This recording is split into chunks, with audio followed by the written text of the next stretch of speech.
வணக்கம் மக்களே, காலிஃப்ளவர் வச்சு ஒரு அருமையான மசாலா தாங்க. பெப்பர் மசாலாவை எப்படி செய்யலாம் சொல்லிட்டு தெரிஞ்சுக்கலாம் வாங்க. இதை வெறும் சாப்பாடை கூட சாப்பிட்லாம், இல்லை தயிர் சாதத்தோடு சாப்பிட்லாம். அவ்வளோ அருமையாக இருக்கும். ஸோ அதுக்கு நான் ஒரு காலிஃப்ளவர் எடுத்துக்கிட்டேன். காலிஃப்ளவர் வந்து சின்ன சின்னதாக கட் பண்ணிக்கலாம். அதே சமயம் ஒரு பாத்திரத்தில் 1/2 லிட்டர் அளவுக்கு தண்ணீர் ஆட் பண்ணிவிட்டு நல்லா கொதிக்கிற அளவுக்கு வரட்டும். ஸோ இங்கே பாருங்கள், சின்ன சின்னதாக இதை போல் கட் பண்ணிவிட்டு சுத்தம் பண்ணி வச்சாச்சு. சுடுதண்ணி நல்லா கொதிக்க போகுது. ஸோ இந்த சமயத்தில் ஒரு 1/4 டேபிள் ஸ்பூன் அளவுக்கு உப்பு ஆட் பண்ணிக்கலாம். நம்ம கட் பண்ணி வச்சுருந்த காலிஃப்ளவர் வந்து இதில் ஆட் பண்ணிக்கலாம். ஏன் சுடுதண்ணில் போடுறோம் அப்படின்னா, அதில் சின்ன சின்ன புழுக்களோ பூச்சி இருந்துச்சுன்னா அது போயிடும். அதுக்காக தான் சுடுதண்ணில் அதை ஆட் பண்ணுறது. அப்படியே க்ளோஸ் பண்ணி வச்சிடலாம். ஒரு 10 மினிட்ஸ் போல் இருக்கட்டும். ஸோ இங்கே ஒரு கடாய் எடுத்துக்கலாம். 2 டேபிள் ஸ்பூன் அளவுக்கு எண்ணெய் ஆட் பண்ணிக்கலாம். 1/4 டேபிள் ஸ்பூன் அளவுக்கு சோம்பு, சின்ன சின்னதாக கட் பண்ணி வச்சுருந்த ஒரு பெரிய வெங்காயம் இதில் ஆட் பண்ணிக்கிறேன். அது கூட சின்ன வெங்காயம், ஸோ கொஞ்சம் பாதி எடுத்துக்கலாம் நீங்கள். ஸோ நல்லா இந்த வெங்காயம் எல்லாமே பொன்னிறமாக வர வரைக்கும் வதக்கலாம். இங்கே பாருங்கள், கண்ணாடி பாதம் அளவுக்கு மேலே வந்துடுச்சு.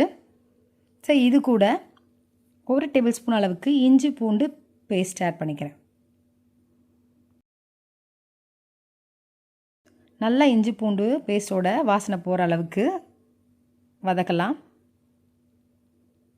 இங்கே பாருங்கள், நல்லா மிக்ஸ் ஆகிடுச்சு. இது கூட கட் பண்ணி வச்சுருந்த ஒரு தக்காளி வந்து ஆட் பண்ணிக்கலாம். ஸோ நல்லா தக்காளியும் தெரியாத அளவுக்கு நல்லா அது வேகணும். நல்லா மிக்ஸ் பண்ணியாச்சு. ஸோ இது கூட நம்ம மசாலா வந்து ஆட் பண்ண ஆரம்பிக்கலாம்.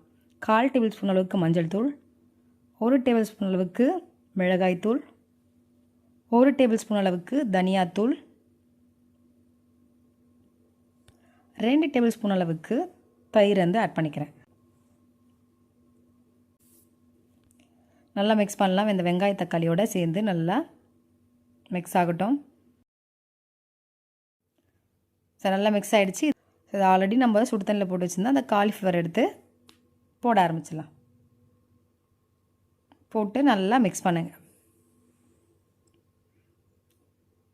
மிக்ஸ் பண்ணியாச்சு. ஒரு 2 நிமிஷம் போல் அப்படியே விட்டுடலாம் க்ளோஸ் பண்ணி. சரி, இங்கே பாருங்கள், 2 நிமிஷம் கழித்து நல்லா கொதிக்க ஆரம்பிச்சிச்சு. இதில் 1/4 டேபிள் ஸ்பூன் அளவுக்கு சோம்புத்தூள், 1 டேபிள் ஸ்பூன் அளவுக்கு மிளகுத்தூள். ஸோ மிளகுத்தூள் ரொம்ப டேஸ்ட் கொடுக்கும் உங்களுக்கு. காரமாக வேணான்றதவங்க கொஞ்சம் கம்மி பண்ணிக்கலாம். 1/2 டேபிள் ஸ்பூன் கூட நீங்கள் ஆட் பண்ணிக்கலாம். கொத்தமல்லி வந்து சேர்த்துக்கலாம். இதெல்லாம் சேர்த்து நல்லா மிக்ஸ் பண்ணுங்கள்.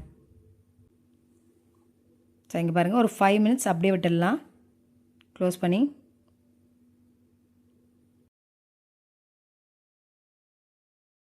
ஸோ 5 நிமிஷம் ஆகிடுச்சு. நல்லா வெந்திருக்கும். சுற்றி எல்லாமே அங்கே எண்ணெய் பிரிய ஆரம்பிச்சிச்சு. எடுக்க ஆரம்பிக்கலாம். இங்கே பாருங்கள், நல்லா எண்ணெய்லாம் பிரிஞ்சு வர ஆரம்பிச்சிச்சு. ஸோ அவ்வளோதான், ரெடி ஆகிடுச்சு. ரொம்ப ரொம்ப காரசாரமான பெப்பர் மசாலா தான். உங்கள் வீட்டில் செஞ்சு பாருங்கள். பிடிச்சிருந்தா லைக் பண்ணுங்கள், ஷேர் பண்ணுங்கள். தேங்க்யூ.